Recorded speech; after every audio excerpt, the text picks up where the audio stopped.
ওই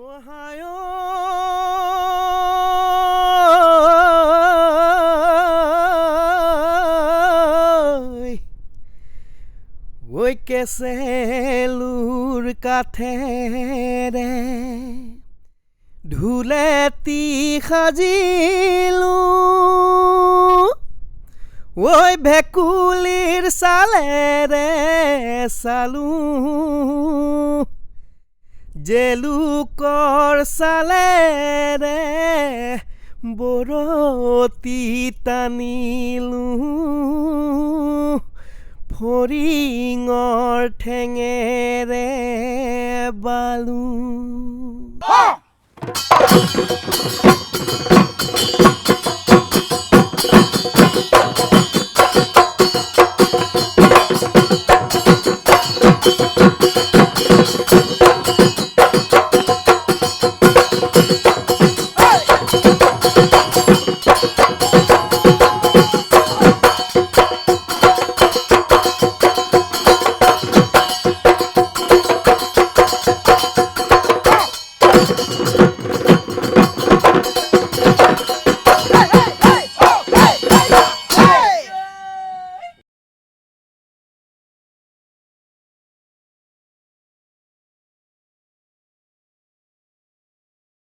আমাৰ অসমখনৰ ভিতৰত ৬৬টি বাজনা আছে এই ঢোলটো স্বৰ্গৰ বাদ্যৰ বুলিয়েই ইয়াৰ নাম দেৱবাদ্য বুলি কোৱা হয় এই দেৱবাদ্য প্ৰথম মহাদেৱ কণ্ঠৰ মুণ্ডৰ মালা সেইকাৰণে অৰ্থত কৈছে যাক বোলে মহাদেৱে কণ্ঠৰ মুণ্ডৰ মালা ঢোলৰ ভাৰ আহি তাৰে ককলা ঢোলৰ ভাৰি এটা কলা হ'ল সেইকাৰণে কণ্ঠৰ মুণ্ডৰ মালা বুলি আজি দেৱবাদ্য বুলি কোৱা হৈছে যিমান লোকসংগীত আছে সদায় এটা বিজ্ঞানসন্মত ভেটিত প্ৰতিষ্ঠা হৈছে আৰু আমি জানো আমাৰ যিটো শাস্ত্ৰীয় সংগীতৰ ভেটি সেইটো লোকসংগীতৰ ভেটিতেই ইয়াৰ সুৰ নিৰ্মাণ হৈছে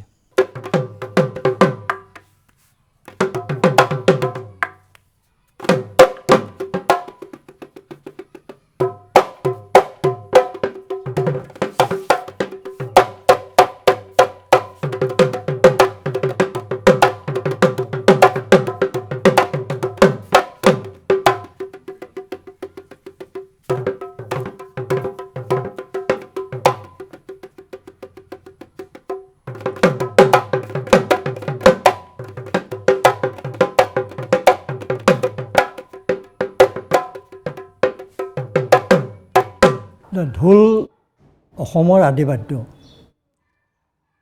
খুব সম্ভৱ মধ্যযুগৰ পৰা ঢোলৰ ব্যৱহাৰ হৈ আহিছে ঢোলজাতীয় যিটো বাদ্য এই বাদ্যটো আচলতে মানুহৰ জীৱন পদ্ধতিৰ লগত ইয়াৰ সম্পৰ্ক আছে তো মানুহে যেতিয়া গোট পাতি একে ঠাইতে থাকিবলৈ ধৰিলে গোট পাতি থকাৰ লগে লগে কিছু সাংস্কৃতিক বিকাশ ঘটিল তো সাংস্কৃতিক বিকাশ ঘটাৰ ঠিক সময়তে মানুহৰ মনলৈ কিছুমান প্ৰাকৃতিক জগতত দেখা কিছু চিত্ৰ আহিল তেতিয়াৰ পৰা এই মেঘৰ গাজনিৰ যিটো প্ৰতিফলন আমি পৃথিৱীত ঢোলৰ যোগেদি কৰিব পাৰোঁ নেকি সেই কথাটো মানুহৰ মনলৈ আহিল আৰু সেই তেনেকৈ এটা বাদ্যটোৰ ক্ৰম বিকাশ কিছু ঘটিল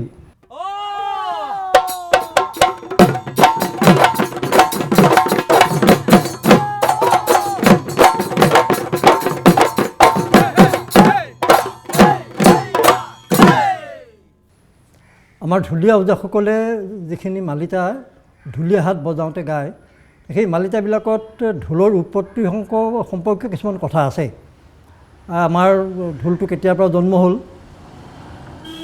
ঢোল বাদ্য কেতিয়াৰ পৰা প্ৰচলন হ'ল ক'ৰ পৰা ঢোল বাদ্য আহিল এই কথাখিনি যেতিয়া আমাৰ ওজাসকলৰ ভিতৰত পূৰ্বে ঢুলীয়া যুঁজ হৈছিল সেই ঢুলীয়া যুঁজত এটা পক্ষই আনটো পক্ষক সোধে আৰু আনটো পক্ষই মালিতাৰ যোগেদি সেই কথাখিনি উত্তৰ দিয়ে শুনিও সৰ্বজনয় আমাৰে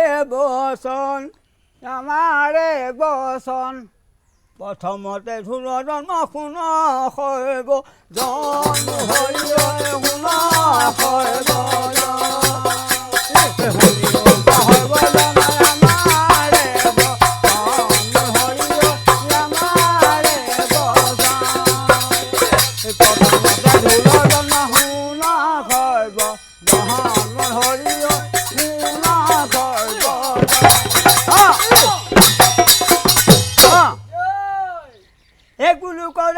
শ্ৰীকৃষ্ণে দিলে ব্ৰহ্মাৰ হাততে ব্ৰহ্মাই অপিলে গুটি ঋষি নাৰদকে হৰি ঋষি নাৰদকে শুনিও সৰ্বজন আমাৰে বচন হৰি আমাৰে বচন এই প্ৰথমতে ঢোল জন্ম শুনা খৰ্ব হৰি শুনা খৰ্ব। এতিয়া আমাৰ ঢুলীয়া ওজাসকলে যিটো ঢোল ব্যৱহাৰ কৰে বা আমি বিহুতলিত যিটো ঢোল ব্যৱহাৰ কৰোঁ, এই ঢোলটোৰ আকাৰ পূৰ্বে ডাঙৰ আছিল, এতিয়া আকাৰ বহু পৰিমাণে সৰু হ'ল। তাৰ দৈৰ্ঘ্যটো ঠিকেই আছে, কিন্তু তাৰ যিটো মেৰ, সেই মেৰটোৰ আগতে ডাঙৰ আছিল, এতিয়া সৰু হ'ল। তাৰ আম, কঁঠাল আৰু চাম, বিশেষকৈ চাম আৰু কঁঠাল গছৰ গুৰি অংশৰ খুলনি দি ঢোলৰ খোলাটো তৈয়াৰ কৰা হয়। ঢোলৰ খোলাটোৰ সোঁফালটো অলপ সৰু আৰু বাওঁফালটো অলপমান ডাঙৰ। সোঁফালটোক কোবনি বুলি কোৱা যায়, বাওঁফালটোক তালি বুলি কোৱা যায়।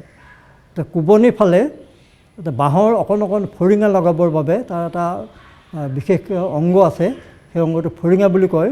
বাঁহৰ ফৰিঙা লগায়, সেই বাঁহৰ ফৰিঙা আৰু তাৰ ছালখন মেৰিয়াই থোৱা যিটো মলুৱা, সেই দুয়োটাৰ মাজত ফৰিঙা লগাব লাগে, তেতিয়া ঢোলৰ শব্দটো উঠে।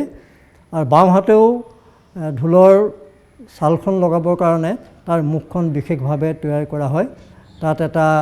তাতো এটা মলুৱা গাঁঠি দিয়া হয়, তাতো এটা মলুৱাৰ গাঁথনি থাকে। এই ঢোল যেতিয়া চাই আমি ভাবোঁ সাধাৰণতে গৰু চালেৰে ঢোল চোৱা হয় যদিও সকলো গৰুৰ চালেৰে বা গৰু এটাৰ সকলো দেহটোৰ সকলো অংশৰ চালেৰে আচলতে ঢোল চোৱা নহয়। বিশেষকৈ দমৰা আৰু চেউৰী গৰুৰ গলবিচনীৰ যিখন ছাল, সেই ছালখনৰ ছালেৰেহে আচলতে ঢোলটো মানে মাতটো বেছি ভাল হয়। টিকা অংশৰ ছালেৰে বৰতি কটা যায়। ঢোলৰ ওপৰত যিবোৰ জৰি বুলি থাকে, জৰি দেখুওৱা যায়, সেইবিলাকক বৰতি বুলি কোৱা যায়। এই বৰতিয়ে মলুৱা আৰু সোঁফালে থকা যিটো কোৰল, সেই কোৰলটো টনাটনি কৰে। প্ৰথমতে ছাল দুখন কোমল কৰি ৰখা হয়, ছাল দুখন কুহি লোৱা যায় কিবা ধাৰ লগা, সামান্য ধাৰ থকা বস্তুৱে তাৰ যিবোৰ নোম বা নোমৰ ওপৰত থকা যিবোৰ চামনি, সেই চামনিবিলাক এৰুৱাই আচল ছালখন উলিওৱা যায়। আচল ছালখন আমি দেখাত বৰ ডাঠ যেন লাগে, আচলতে আমি সচৰাচৰ ব্যৱহাৰ কৰা এই কাগজবিলাকৰ দুখন আঠা লগালে যিটো পৰিমাণৰ ডাঠ হ'ব, ঢোল চোৱা ছালখন আচলতে সেইটো পৰিমাণৰহে হয়, তাতকৈ বেছি ডাঠ নহয়। বেছি ডাঠ ছালেৰে ঢোল চালে মানে শব্দটো ভাল পোৱা নাযায়। তো এই যিটো আমাৰ ঢোলৰ টনাটনি কৰা গাঁথনি, প্ৰথমতে এইটো পানী শৰ ধৰা বুলি কয়। পানী শৰ ধৰাৰ পিছত ঢোলৰ মলুৱাটো গাঁঠে, সিফালে তাৰ যিটো খাৰুৱা, আমাৰ সোঁফালৰ হাতেৰে মাৰিৰে বজোৱা ফালে, সেই খাৰুৱাটোৰ লগত সুন্দৰকৈ টনাটনি কৰি আমাৰ পাকৈত মুচিয়াৰসকলে এই ছাল দুখনৰ এই গাঁথনিটো তৈয়াৰ কৰে। সোঁফালৰ কোবনিত মাৰিৰে বজায় আৰু বাওঁফালে বাওঁ হাতেৰে আঙুলিৰে বজায়।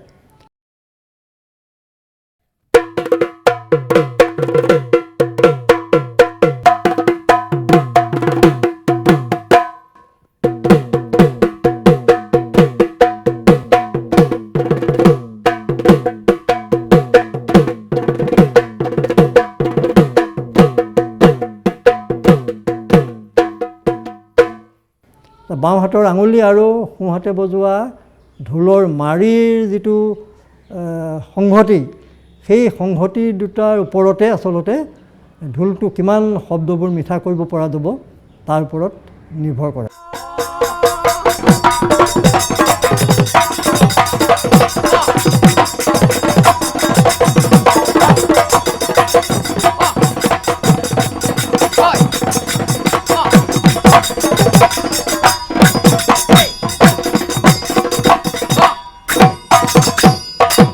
ঢোল বোলে আমাৰ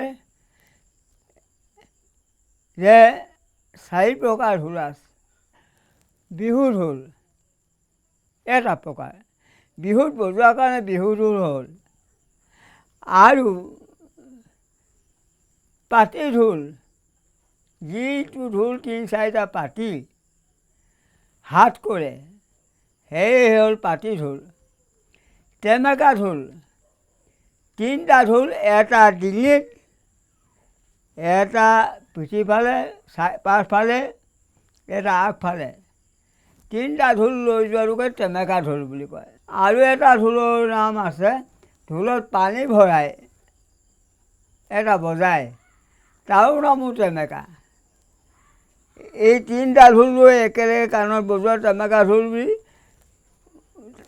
উল্লেখ কৰা হয়। আৰু পানী ভৰাই যিটো ঢোল বজায় সেইটো এটা টেমেকা ঢোল। সেই টেমেকা ঢোল দুবিধ হয়। মধ্যযুগৰ পৰা ইয়াত বিভিন্ন প্ৰকাৰৰ চালেৰে চাই লোৱা বাদ্য আছে। দবা, দুন্দুভি, ঢাক, বৰঢোল, ঢেপা ঢোল, এনে বিভিন্ন ধৰণৰ ঢোল আছে। যিটো ওজা ঢোল বা পাতি ঢোল বুলি কওঁ বা বিহু ঢোল বুলি কওঁ, এই ঢোলটো আমাৰ ইয়াত বিশেষভাৱে প্ৰচলিত। এই ঢোলৰ লগত অন্যান্য ঢোলৰ আকাৰ প্ৰকাৰ বা তাৰ যিটো বাদ্যধ্বনি, সেই বাদ্যধ্বনি কিছু অমিল আছে। এইয়া ঢোলৰ চাপৰ।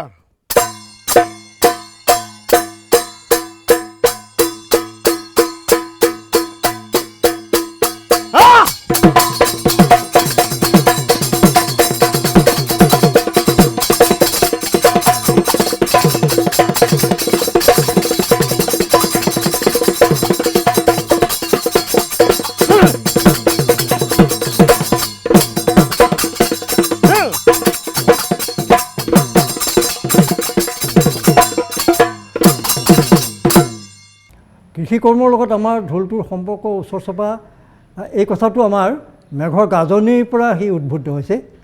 মেঘে গাজিলে বৰষুণ দিয়ে, বৰষুণ দিলে আমাৰ কৃষি কৰিবৰ কাল উপস্থিত হয়।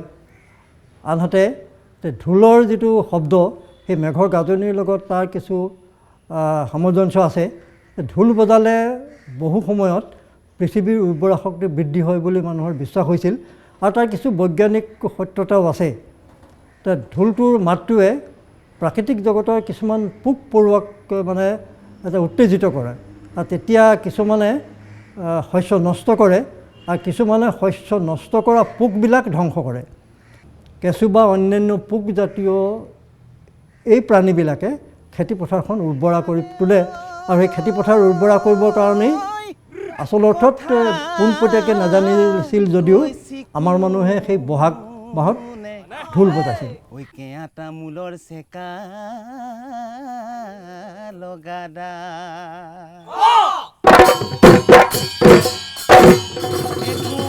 ৰূপে দেখি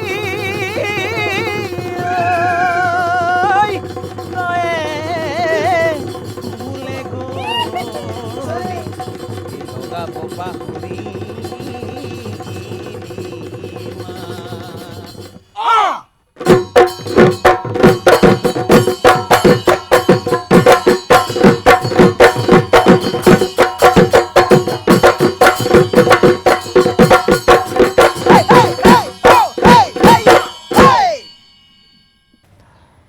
আমাৰ অসমীয়া মানুহৰ সমাজ জীৱনত ঢোল দুখন ক্ষেত্ৰত সুন্দৰভাৱে ব্যৱহৃত হৈ আহিছে। এক হ'ল বিয়াঘৰত আৰু আনখন হ'ল বিহুতলীত। আমাৰ ওজাসকলক ঢোল বজাবলৈ, ঢুলীয়া হাত কৰিবলৈ মাতে, ঢুলীয়া এযোৰা মাতে। তাত 4জনৰ পৰা 6জন 8জনলৈকে ঢুলীয়া থাকে। তাত এগৰাকী ঘাই ওজা থাকে, বাকীসকল পালি আৰু পালিৰো পালি থাকে। এতিয়া ঢোলটো প্ৰথমবাৰতে বিয়া ঘৰলৈ যাওঁতে কি চাপৰ বজাই যাব লাগে, ঢুলীয়াসকলে জাননী দিব লাগিব বিয়া ঘৰত ঢুলীয়া আহিছে বুলি। তেতিয়া বুলনি চাপৰ, সেইকাৰণে বাট চাপৰ বুলি কয়, বুলনি চাপৰ বজাই বজাই আহে। বুলনি চাপৰ বজাওঁ শব্দ হয়। এই শব্দটো শুনাৰ লগে লগে গৃহস্থই গোৱা পাত আদি ঢুলীয়াসকল আগবঢ়াই লৈ আহে ৰভা তলিলে। তেনেকৈ বিয়া ঘৰলৈ যেতিয়া নিমন্ত্ৰণ পায়, তেতিয়া বিয়া ঘৰলৈ আহি তেখেতসকলে বা ঢুলীয়া যোৰাই প্ৰথমতে বজাই লোৱাৰ যিখন বাদ্য, সেই বাদ্যখনক চলনা বাদ্য বুলি কয়।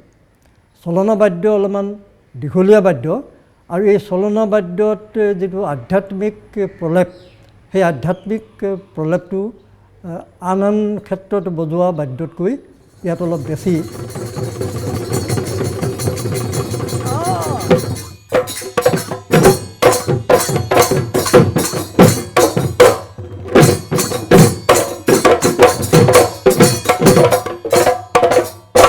চলনা বাদ্যৰ মালিতা আছে। দীঘলীয়া মালিতাখন গোৱাৰ পিছত তেখেতসকলে শ্ৰীমন্ত শংকৰ গুৰুক স্মৰণ কৰি লয়। জয়গুৰু শংকৰ সৰ্বগুণাকৰ যাকেৰি নাহিকে উপাম, এই কথাখিনিকে তেওঁলোকে ঢোলত ধ্বনিত কৰে। ঘেল গুডু ঘেলি তাকি তাকি গুডু ঘেলি তাকি দাওঁ খিতে তাকি গেন্দাওঁ। তাৰপিছতে ইয়াৰ কেইবাটাও পালচ আছে, সেইমতে তাত পালচ বজায়।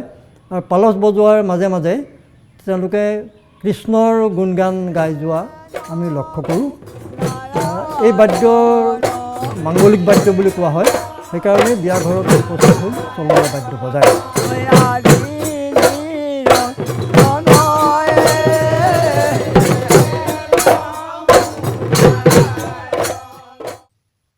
ঢোলটো এটা অকল বাদ্যই নহয়, জনবিশ্বাস মতে আমাৰ বিয়া পানী তুলিবলৈ যাওঁতে আগত ঢোল বজাই যায়, বেৰি ঘূৰোঁতে আগত ঢোল বজাই যায়, পাছে পাছে আৰতীসকলে উৰুলি দি যায়।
পানী তুলিবলৈ যাওঁতে ঢোল বজোৱাটো ইয়াৰ লগত দুটা কথা জড়িত হৈ আছে। লোকবিশ্বাসৰ মতে ঢোল বজালে বাটত ৰৈ থকা ভূত প্ৰেত এইবোৰ আঁতৰি যায়। কিন্তু ইয়াৰ আঁৰত এটা বিজ্ঞানসন্মত তথ্য আছে যে ঢোল বজালে এই বাটত ৰৈ থকা বিষাক্ত কীট পতংগ যেনে সাপ ভেকুলী আদি এই ঢোলৰ শব্দত আয়তীসকলক আক্ৰমণ কৰিব নোৱাৰাকৈ আঁতৰি যায়। গতিকে এই লোকবিশ্বাসৰ আঁৰত এইটো এটা বিজ্ঞানসন্মত তথ্য। এখন বিয়াত যেতিয়া ঢুলীয়া থাকে, সেই ঢুলীয়া থাকিলে সি অন্য এক অনুষ্ঠান হৈ পৰে, আনন্দপ্ৰদায়ক অনুষ্ঠান। আৰু তাতোতকৈ ভাল লগা কথাটো, বিয়াখনত যেতিয়া দৰা ঘৰৰ ওজা থাকে আৰু কন্যা ঘৰৰ যেতিয়া ওজা আহে, সেই ওজা আৰু ওজাৰ মাজত এনে এক প্ৰতিযোগিতা হয়। তো ঢুলীয়া যুঁজখনৰ উদ্দেশ্যটো হ'ল যে কোনজন ওজাই কিমান নিপুণতাৰে একোখন ঢুলীয়া হাত বজাব পাৰে, বা ঢোলৰ উৎপত্তিৰ মালিতাখিনি কোনে কিমান সুন্দৰভাৱে সমাজক শুনাব পাৰে। পালিসকলে স্পৰ্টিং পিন্ধে, জাৰ্চি আৰু ৱাছকোট। ওজা গাত থাকে ৱাছকোট, জাৰ্চি, আৰু প্ৰত্যেক ওজাজনৰ গাত এনেকৈ মেডেল থাকে।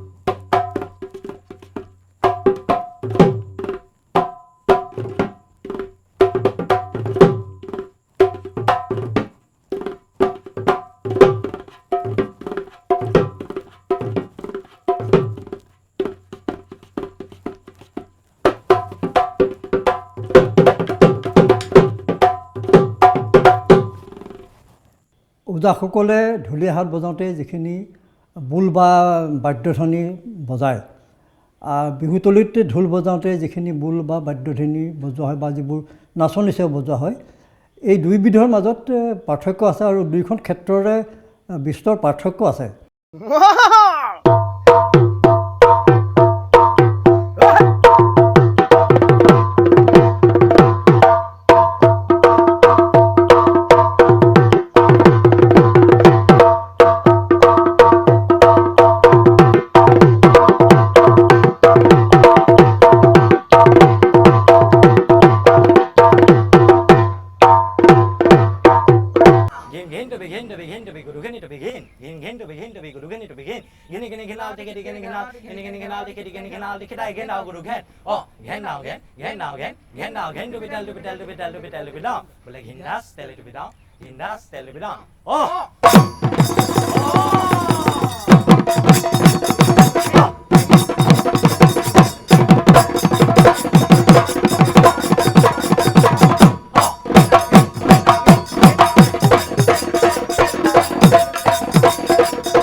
ঢুলীয়া হাত বজাবলৈ আৰম্ভ কৰোঁতেও জয় জয়তে তেওঁলোকে জয় নমো নাৰায়ণ আদি নিৰঞ্জন অনন্ত সজ্জাতে প্ৰভু কৰিলা শয়ন বুলিয়েই উপাস্য দেৱতাক অৰ্থাৎ ঈশ্বৰক তেওঁলোকে উপাসনা কৰি লয়। মালিতাবিলাকত এইবোৰ আছে আৰু গোটেই মালিতাবিলাক বৈষ্ণৱী ছন্দত ৰচিত। মানে আমাৰ কীৰ্তন পুথিৰ যিটো আছে প্ৰথমে প্ৰণাম ব্ৰহ্মৰূপী সনাতন, ঠিক এই ছন্দটোতে আমাৰ ঢুলীয়া ওজাসকলৰ মালিতাবিলাকো ৰচিত হৈছে। এয়া ঢোলৰ মালিতা। হে জয় নমো নাৰায়ণ আদি নিৰঞ্জন হে শয়ন কৰিয়া পাছে জাগিয়া বখিলা অনিশা সৰহন্তে চাৰি বেদ ভাজ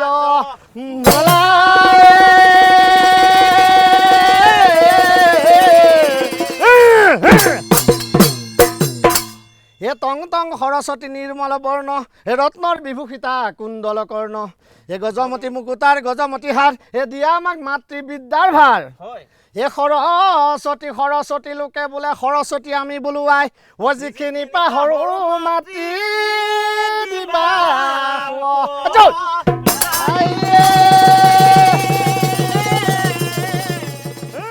আনহাতে বিহুতলিত তেনেকুৱা ধৰণৰ কোনো ছন্দ নাই। বিহুতলিৰ যিটো ছন্দ সেইটোও বেলেগ ছন্দ এটা, তাৰ সাংগীতিক মাত্ৰাটো বেলেগ, তাৰ সাংগীতিক মানটোও বেলেগ।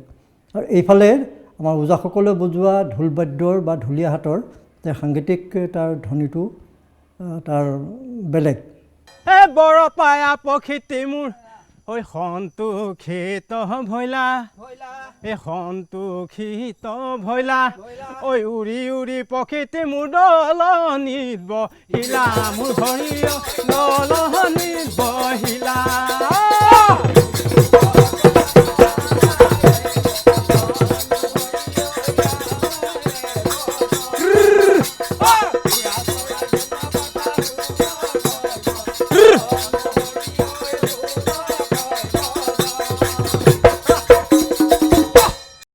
সেই যিটো ঢোলৰ বোল তালটোত অন্য একো ছন্দ নাই, ঠিক সেইখিনিকে ধ্বনিত কৰিবলৈ যত্ন কৰে। ঢোলটোৰ লগত তাৰ প্ৰতিটো শব্দৰ লগত পালিয়ে তালখন সংযুক্ত কৰিবলৈ যত্ন কৰে। এইখিনি হ'ল আমাৰ ওজাসকলে বজোৱা ঢুলীয়া হাত বজাওঁতে বজোৱা ঢোল আৰু বিহুতলিত বিহুৱা ডেকাই বিহু মাৰোঁতে বজোৱা ঢোলৰ বিশেষ পাৰ্থক্য।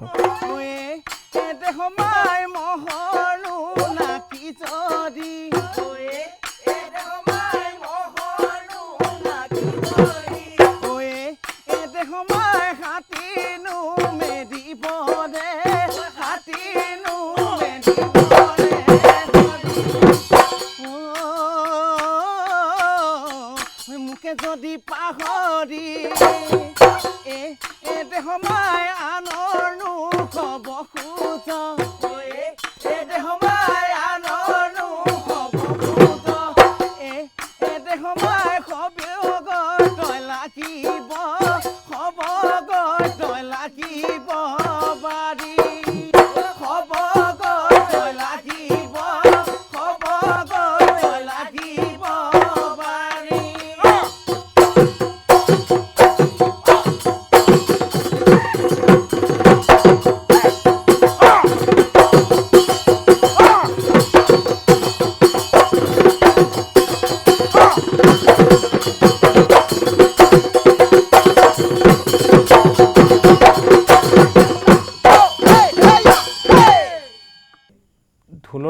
ওজা, সেই ওজাজনে নিজৰ উদ্ভাৱনী শক্তিৰে অনেকখিনি মালিতাৰ সৃষ্টি কৰিছিলে,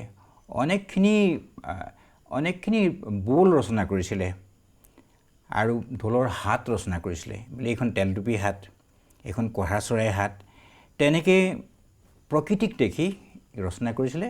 আৰু আটাইতকৈ প্ৰণিধানযোগ্য কথাটো তাত হাস্যৰস আছিলে। এই পালিক লৈ হাস্যৰস কৰিছিলে ওজা, আৰু পালিক লৈ হাস্যৰস কৰিছিলে ওজাই, হাস্যৰস কৰিছিলে আৰু দৰ্শকক পূৰ্ণ মাত্ৰাই এটা আনন্দ প্ৰদান কৰিছিল।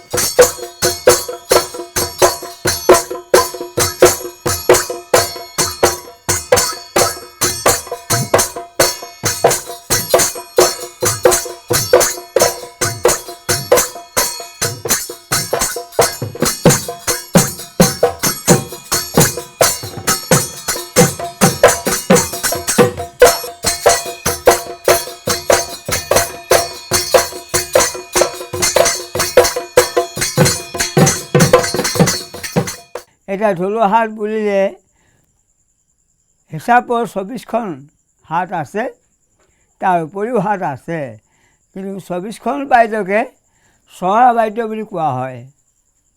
এই চৰা বাদ্য যিখিনি অধ্যয়ন কৰিছে আৰু গুৰুৰ আজ্ঞা লৈ গুৰুৱে আশীৰ্বাদ জনাই তেওঁক গুৰুৱে নিজেই ওজা পদটো আগবঢ়ায়।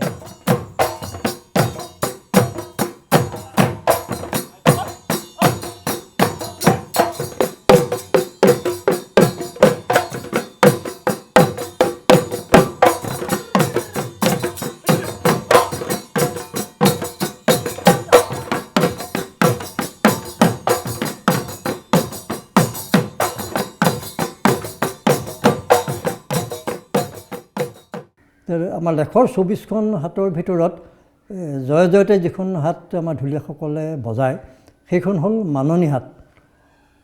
এই মাননি হাতত আচলতে আমাৰ গুৰুক মান ধৰা যায়, উপাস্য দেৱতাক মান ধৰা যায়, আৰু সমাজত যিসকল বহি থাকে সেইসকলক মান ধৰা যায়। ঐ শুনিও ক সৰ্বজন আমাৰে বচন, ঐ মাননীৰে জন্ম কথা গাব গৈছে মন ধৰি।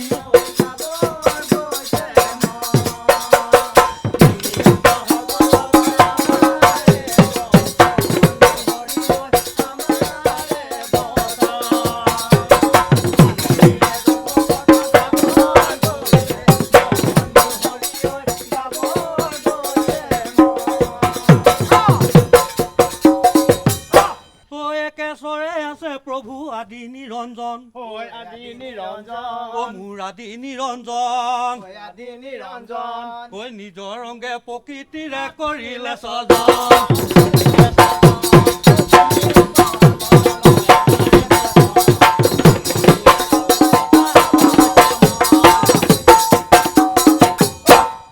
ঐ হেনো প্ৰকৃতিৰ সংগে কৰে কামলীলা, ঐ কৰে কামলীলা, মোক কৰে কামলীলা, কৰে কামলীলা, ঐ হেনো কামৰ ৰখয় আহি সমুদ্ৰ পৰিলা।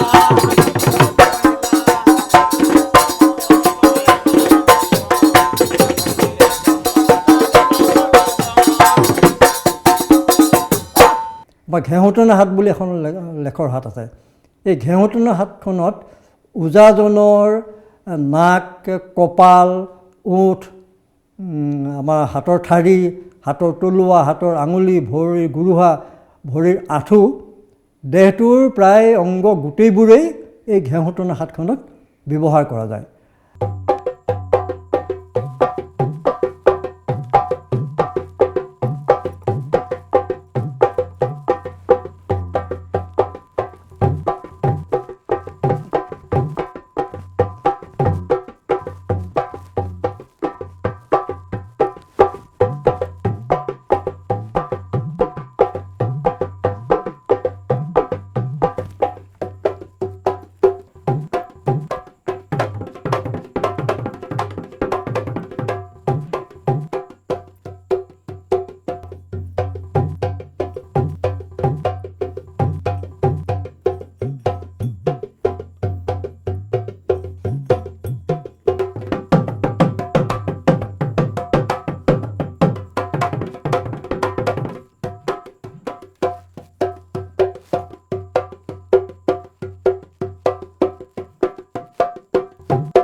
জীৱনজোৰা সাধনাৰ পিছত এজন ডেকা মানুহক এজন বৃদ্ধ ওজাই প্ৰথমতে পালি বুলি স্বীকৃতি দিয়ে। তাৰপিছত তেওঁ ওজাৰ সমস্ত বাদ্য, বিশেষকৈ চঙৰা বাদ্য বজোৱাত যেতিয়া পাকৈত হয়, তেতিয়া তেওঁ গুৰুৰ ওচৰত গুৰু মাননি দিয়ে আৰু ওজাই পালিজনক ওজা সেইদিনাৰ পৰা ওজা হ'ল বুলি নিৰ্মালি দি তেওঁক ওজা হিচাপে স্বীকৃতি দিয়ে। চৰা বোলনিৰ কথা শুন সৰ্বজন হৰিয় শুন সৰ্বজন।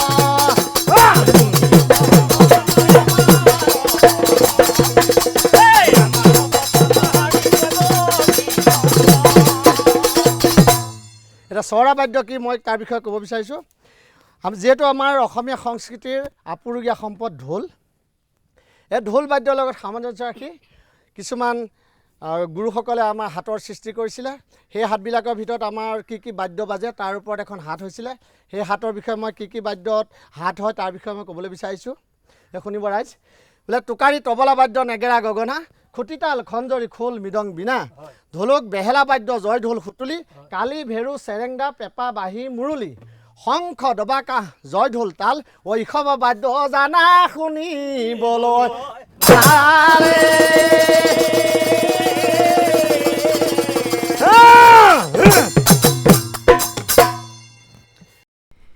কিনো চত মহীয়া বতাহ জাকি মাৰিলে, ঐ বতাহ জাকি মাৰিলে, গছে বনে সলালে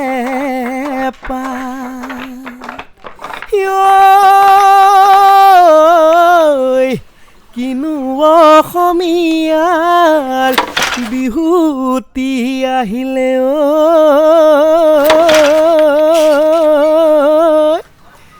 এ গৰু চালে লগালে মাত।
লোকবাদ্যত একেৰাগী কথাটো নাখাতে।